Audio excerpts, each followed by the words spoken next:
It begins with a pencil. Not just any pencil, a black one carved with the image of a phoenix. It's a gift from a girl named Louise, someone the narrator has never met before today. But the journey to this moment, the gift, the meeting, the smile exchanged in a New Jersey froyo shop started nearly a year earlier with a birthday celebration at Arby's. The narrator, a shy and introspective college student with a knack for computers, had been feeling lost that day. It was his grandmother's 90th birthday, and while Arby's and its roast beef sandwich coupons were a family tradition, he wanted to do something more, something worthy of her love and everything she had done for him. He couldn't buy her a gift. She would never allow it, and his usual handmade offerings, drawings, and chore coupons had worn thin. In the midst of this anxiety, his grandmother, as if sensing his unease, casually mentioned a name. Meng. Meng used to flick sesame seeds at me back in the pencil company, she said, brushing sesame seeds from her napkin. That single line, more detail than he had ever received about her cousin or their shared childhood in the Phoenix Pencil Company in Shanghai, became his anchor. He'd heard of Meng before, always as a shadowy figure, someone who had been like a sister to his grandmother but was now lost to time and trauma. The family pencil business, the wars, and a lifetime of silence had buried that part of their past. But if there was a chance to reconnect his grandmother with Meng, even just to bring a sliver of peace to her stoic heart, he had to try. He began his search that night. It wasn't easy. He'd already been starting college, juggling academic pressure, homesickness, and growing self-doubt. Still, driven by a deep love for his grandparents, who raised him when his parents wouldn't, he hunted for leads. With no online trace of Meng, he took a technical approach. He wrote web scrapers, built search algorithms, and set bots loose across the internet. It was unauthorized use of the computer science department's servers, but it eventually got him noticed by the charismatic and slightly cringeworthy Professor Logan, who didn't reprimand him. Instead, he invited the narrator to join his research project, EMBRS. EMBRS, short for Electronic Memory Bank Enabling Radical Sharing, is a next-gen search tool focused not on cold facts, but emotional truth, connections between people through their personal content, social media, blogs, newsletters. It's all about sparking connections, and the narrator, despite being unsure about Professor Logan's techno-utopian vision, signs on. Secretly, he hopes EMBRS might find Meng. A year passes, then one day, EMBRS pings him. "Sparks are flying, we found a match," says the notification, written in Professor Logan's trademark over-the-top style. The result is a picture posted by a college student named Louise Sun. It shows two women by the Shanghai waterfront, one young, one elderly. The elderly woman has the same gray-speckled hair and pursed smile as his grandmother. Could this be Meng? Louise's post confirms it. She lived through the Japanese occupation of Shanghai and ran the Phoenix Pencil Company, one of the only woman-run businesses in the city. The narrator is breathless. He's found her. Not only that, but Louise is from Cherry Hill, New Jersey, and goes to Princeton. More than a few online traces confirm she's real and captivating, even in volleyball action shots with a razor-sharp jawline. He sends the photo to his grandmother, hopeful it might spark something in her. He texts in their unique family dialect, a mix of Romanized Mandarin, English, and emojis, a cryptographic language only they understand. Her one-word response, *Yexi, is everything.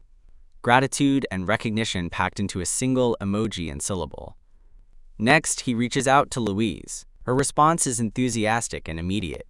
Yes, the woman is Meng, and yes, she'll ask about his grandmother. Can she show Meng some pictures? He sends two, one of himself with his grandparents, and one of a pile of old pencils from the attic, relics of the Phoenix Pencil Company. Some are worn and hollow, with ghostly outlines of phoenixes. His grandmother had once taken one from his hand, fingers tense, and quietly asked him to put them away. Louise responds again soon after. Meng remembers. She wants to send something to his grandmother and give it to Louise to pass along. Louise offers to mail it, but the narrator, seizing a rare, bold moment, suggests meeting in person. She agrees, but asks if he can come to New Jersey, citing her fear of driving and jet lag. He accepts, borrowing Professor Logan's luxury car with little convincing needed. A real-life connection sparked by EMBRS. The professor had declared triumphantly. That's how he finds himself, heart racing, pulling into a wide parking spot in a Cherry Hill strip mall, walking into a frozen yogurt shop to meet Louise Sun. She's easy to spot. The only other Asian person there, tall and athletic, wearing turquoise shorts and a band t-shirt. She greets him with a dazzling smile and immediately insists on paying for his yogurt. She's open, quick-witted, and curious, steering the conversation with grace and warmth. Their conversation flows effortlessly. She tells him she hates driving, a walking stereotype, I know, and pokes fun at the froyo-saturated suburbs of Cherry Hill. When he protests her generosity, she promises he can return the favor someday, though she won't yet say how. They talk about college. When he vaguely says he goes to a small school outside of Philly, she picks up on the hint and teases, swing state, pivoting into voter registration with earnest concern. He promises to check his status. She surprises him by admitting she might switch majors. She'd thought economics was practical, but after her trip to Shanghai, something shifted. She isn't sure how to put it into words yet, but whatever it is, it started there. Then, just as the conversation dips into vulnerability, she changes the subject again.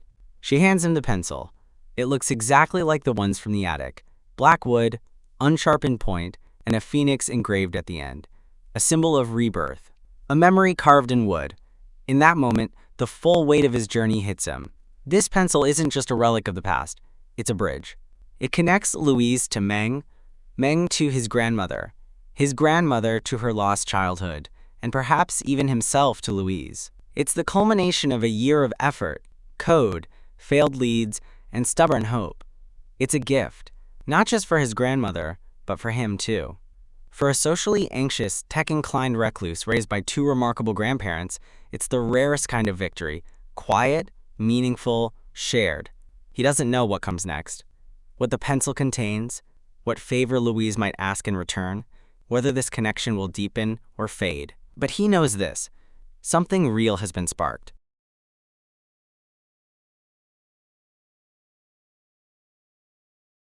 Themes and tone. The story delicately explores intergenerational memory, family, identity, and emotional labor, especially the kind performed in quiet, nerdy, or introverted ways. It celebrates the power of technology, not just to inform, but to connect, and questions what it means to share truthfully in the digital age. Through the narrator's eyes, we experience the tension between past and present, legacy and innovation, loneliness and connection. There's humor, earnestness, and a quiet bravery in the way he navigates his world, using code to heal old wounds, bridging distances, both literal and emotional. The tone is intimate and intelligent, filled with observational detail, self-deprecating wit, and tender sincerity. It's not a love story exactly, but it has the charge of one. It's not a story about tech, but tech is woven into its emotional core. It's about a pencil, yes, but really, it's about what we pass on, what we choose to recover, and how sometimes, in the most unexpected ways, we are found.